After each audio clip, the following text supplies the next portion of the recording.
Buenas tardes. En este video se presenta el trabajo titulado La polarización transversal en los decaimientos semileptónicos de kaones neutros. Este trabajo fue hecho en colaboración con el profesor Alfonso Martínez de la Escuela Superior de Física y Matemáticas y con los profesores Carlos Juárez León y Juan José Torres de la Escuela Superior de Cómputo. Lo que se hace en este trabajo es dar expresiones para la polarización transversal y la polarización total en dichos decaimientos. En este caso vamos a tener que el muón a la salida está polarizado.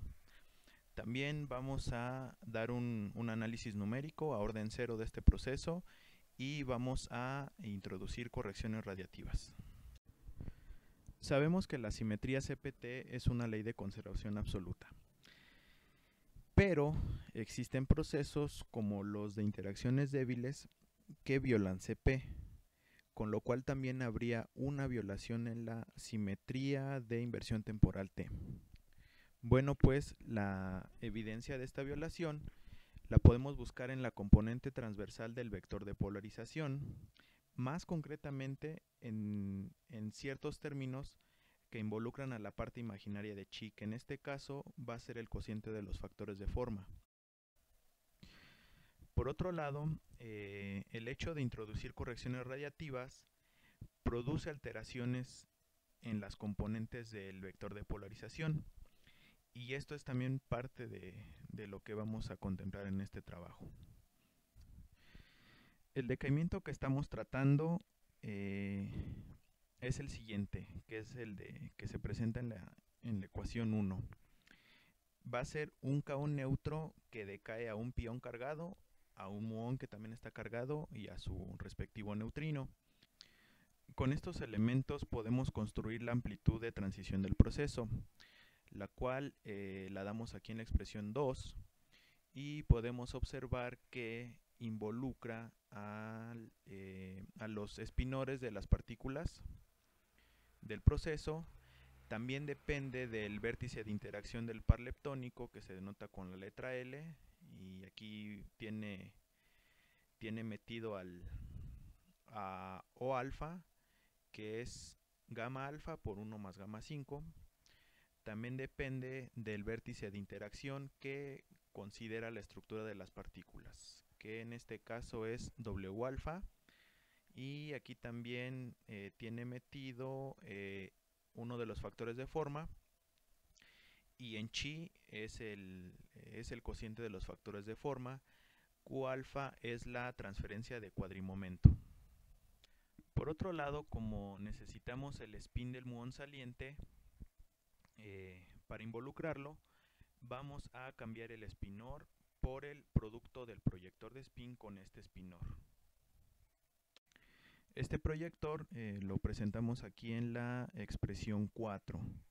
Cuando calculamos el módulo al cuadrado de esta amplitud, de la nueva amplitud ya con el proyector, observamos que tiene una propiedad interesante, que es que separa una parte que depende de spin y una completamente independiente de spin, como observamos aquí en la expresión 5.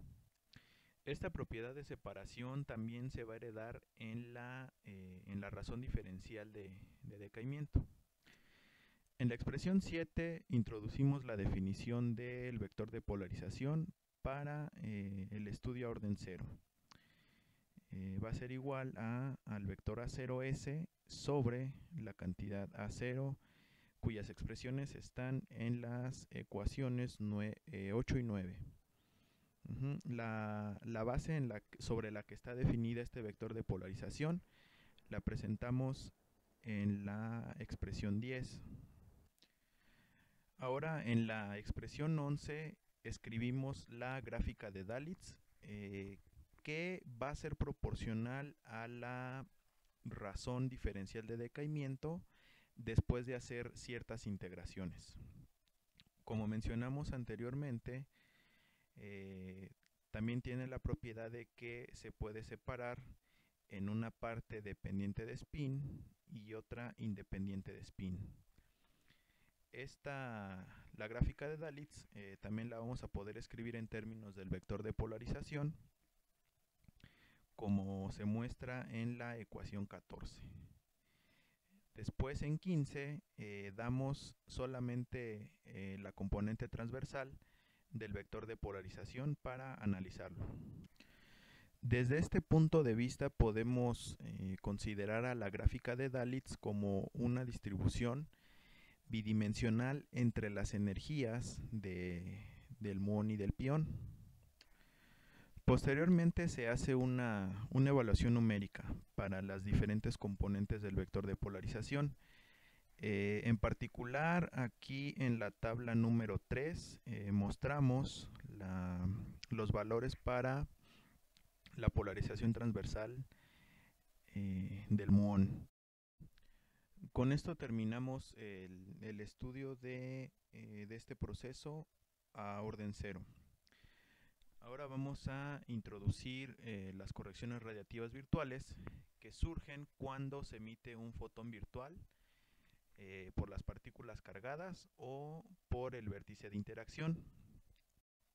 Y se introduce el operador de proyección de spin a esta nueva amplitud, que, como se mencionó anteriormente, tiene la propiedad de separar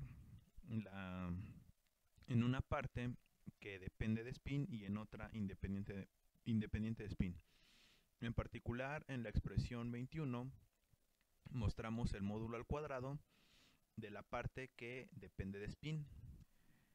Luego, en la expresión 23 escribimos la componente transversal de la que es justamente la expresión que nos interesa de esta nueva amplitud. Luego en 24 escribimos la gráfica de Dalitz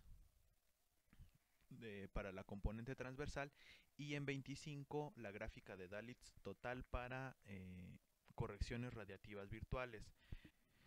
En esta expresión aparece un término con la función psi-n. Esta función contiene una divergencia infrarroja que se tiene que tratar con correcciones radiativas de Bremsstrahlung.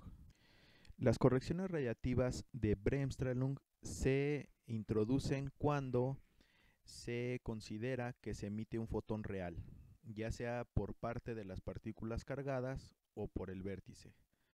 La amplitud para las correcciones radiativas de Bremsstrahlung se escribe de acuerdo al teorema de Lowe y se presenta en las ecuaciones 27 a 30. Se comienza trabajando con la amplitud 1, que es la expresión 28.